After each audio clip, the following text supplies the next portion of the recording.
ఒక ఫాదర్ వాళ్ళ కొడుకుని ఇంజనీరింగ్ చదివించాలని చెప్పి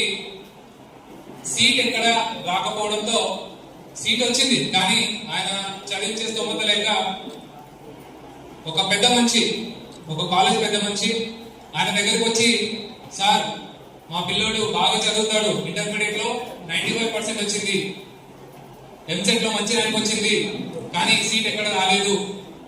మీ కాలేజ్లో మేము చదివించాలనుకుంటున్నాం సార్, కానీ మా దగ్గర అంత డబ్బులు లేవు,